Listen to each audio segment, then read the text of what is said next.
I'm Stavros. Good evening and welcome. Today I am on the E for Electric YouTube channel. I'm on live at the moment here to Alex Guberman. Now he knows an awful lot about electric vehicles and I'm on here today to chat to him about the Tesla semi-truck, or as we call it in Europe, the articulated truck, and some other Tesla vehicles as well. So I have Alex live here. We're about to go live any second now. So I'm looking forward to this. Alex, it's over to you. All right, Stavros, let's talk about semi-trucks and let's talk about it, Tesla semi-truck. Tell us a little bit more about your experiences, your passion about driving semis yourself, and let's start talking about if this Tesla semi-truck is going to appeal to people who are actually truck drivers. Well, that's the big question, Alex. And that's one thing Tesla have to make sure they get correct. Now, of course, I did touch upon the issue of the central driving position in the video. That's one thing I'm a bit worried about.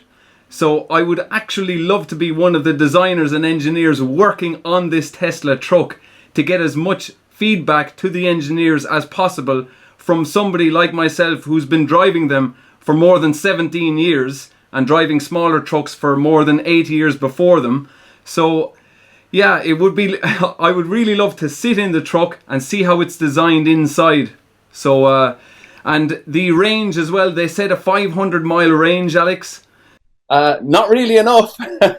Really? Even with a full load, you don't think it's enough? Even in Europe? See, I thought in Europe 500-mile range will be like more than enough. Why do you think it's not enough? And what should it really be? It should be 2,000 miles. If I'm honest with you, I mean, I can fill up my truck, Alex. It takes about 1,300 euro to fill my truck up, okay? And I can drive about over 3,000 kilometers without having to fill up my truck. So that's an awful long range. You see, what Tesla need to do, especially if they're trying to enter Europe in a big way with this truck, they have to make sure that they have even more recharging stations, because there are so many trucks on the road in Ireland, in the UK and Europe. Will they have enough charging stations to meet demand for? Because if the truck does sell in big numbers, will Tesla have the employees to build the trucks, just like the Model 3? We were talking earlier about the demand, Okay, but so let me understand. So because from what I understand, and this is again just maybe inside the bubble, I thought that most trucks don't really go more than 300-400 miles per day, just simply because they're either local deliveries or because especially here in United States, there are regulations for how long a truck driver can even be behind the wheel. I believe it's a 11-hour window. Why does a truck need to have 2,000-mile range then? Well, it doesn't actually need to in this country where I am. The only thing I'm trying to get across is the charging stations, where they're going to be positioned. And say for instance, if Tesla come to this premises I'm in and put in a charging station, how much is that going to cost? How much time is it going to take to charge my truck? Now, what Elon Musk didn't put across in the press conference, and I would have said it to him if I was charge of the PR, he should have said that I have a recharging battery, a kind of a device, okay, that I can put on a pallet on wheels, wheel it into the back of my truck, have this pre-charged, bring it out of the truck and bring it up to the tractor unit and plug it into the tractor unit and charge my truck while my truck is being offloaded. This is what Elon should have said at the press conference. We will be making battery power packs, mobile battery power packs, where we can charge up the truck while the truck is being offloaded, and you can offload it out the back of your truck on a pallet and wheel it up to your tractor unit. A sort of mobile device that's already pre-charged. That would be definitely a good option to have for your Tesla truck. So the range would not be an issue in Ireland. Most of the trips, 500 miles is fine for a lot of people. But as I said, it's just the amount of charging stations, and yeah, I really want to drive this truck. I was just showing you the video of me being in front, behind the wheel of the truck, but I don't really know much. It was really cool. So I'm showing it right now. As you can see, and I know you've mentioned it in your videos, that the driver's seat in the middle is not necessarily a good thing. So can you explain that a little bit, and also tell me, what do you think about the flat panel screens? Like, is this something that appeals to actual truck drivers who actually do this? Or would they rather have knobs that they can touch and so forth? Tell me a little bit about what you think about that specific sort of configuration that Tesla had in their trucks.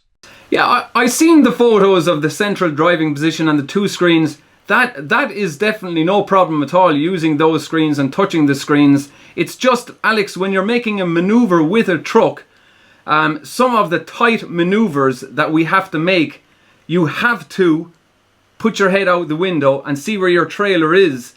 You're going up a tight street, you need to hop outside, your head out the window and see down. You know, like Scania with the new truck spent an awful lot of time into getting better visibility out of the truck. So having a narrower A-pillar and a dashboard that is set low so that your eye line goes down and you can see the road ahead of you, which is very important as well. But of course, Tesla, when they put this truck into market, it will have all these autonomous features in it anyway. So it'll be interesting to see this autonomous level 4, I believe, Alex, will be fitted into this truck. So I would really love to take it for a test drive and see what it's all about. And then the driver's seat has to have numerous adjustments in it, up and down and lumbar support. You have to have as much features on a truck driving seat as you have to have in a car, because you do an awful lot more mileage in a truck. The visibility out of the cab, Alex, has to be very good. Okay, the central driving position is great in theory, but in practice, that's why I need to drive it. Right. Well, unfortunately, they're probably not going to let too many people drive it, at least in the next few months or maybe even a year. But I have to say that I talked to quite a few people who were in a trucking industry area, part of the event, when I went to the unveiling event. And it seemed like it was true what Elon said, that when they were developing this truck, they involved a lot of a trucking industry and they actually participated in designing this. So I assume that this is not just something that Tesla just decided to kind of try. There are a lot of feedback that they got from the industry, which actually leads me to another point is, it's not just the big trucking companies and just big market like Walmart and stuff like that own trucks. A lot of trucks, from what I understand, are owned by regular people. Just one guy owns the truck and does his business. Tell me, what is the percentage, just generally speaking, of people who just own their own trucks? And what do you think their perspective, just as far as business is concerned, on this truck? Are they afraid that maybe this truck will take away their jobs at some point with the self-driving issues or features? Or do you think this is something that it makes sense for them financially? Talk a little bit more from a perspective for just a truck driver who just owns his one truck and makes a living on it. It all goes down to the running costs, okay? So say, for instance, a lot of people would say, oh, Scania is a great truck, Volvo is a great truck, but they're all hugely expensive trucks. So say, for instance, if you have a cheaper truck with a better warranty, obviously, drivers are going to go for the cheaper truck with a better warranty, because in the long run, you're saving money, as opposed to buying a hugely expensive truck that's costing you an awful lot. And then people would argue, yeah, but there's the depreciation and the resale value. But add it all up. If you have a truck with a better warranty, maybe you're better off buying the cheaper truck as opposed to buying, the more expensive truck. So it's just all down to doing your homework when you're going out buying a truck. But Alex, you touched upon, like drivers, and are they worried about their jobs being gone? Well, I can tell you this, that's something that they won't have to worry about in Europe, because the driver shortage for trucks is going to be at critical level, they reckon, in the next 5 years in the UK. The shortage is very, very bad. We had two drivers leave us there about 3 weeks ago. One, I don't even know, is he driving anymore? And the other guy, he left us because he was too young to be on our insurance. So he left us for another company because he wanted to drive a semi-truck or articulated truck with a different company that were able to insure him. But our insurance company won't insure drivers that are less than 26 years of age. Our insurance won't cover them. So he was only 23, so off he went. He left us. The average age truck driver between Ireland and the UK is 47. And the average age bus driver is nearly 10 years older than that, 57. So that's not a good average, 47, and it's getting worse. It's not getting any lower. So there's just some of the issues that we have in Ireland and the UK with the driver shortage. What do you see in the next 2 or 3 years as this truck gets released? What problems do you see that it might have, and they might have to kind of fix it in the next couple of years as they're probably testing it? And secondly, what do you think it's going to do to the trucking industry as far as like just the industry, but also just truck making industry?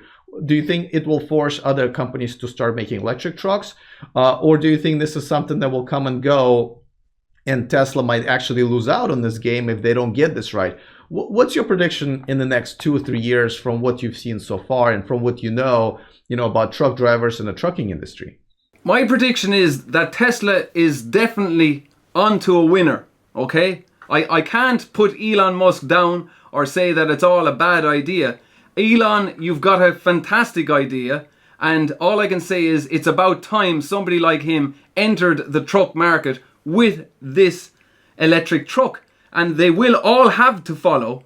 So you will see a big rush, as you are seeing at the moment, with all these car manufacturers rushing to get fully electric cars. Porsche, Rolls-Royce will even have an all-electric Rolls-Royce coming at some point. They'll probably have a hybrid at some point, and then full electric. They'll all go full electric. Aston Martin, they're all going to have full electric cars. So there's a big rush on at the moment.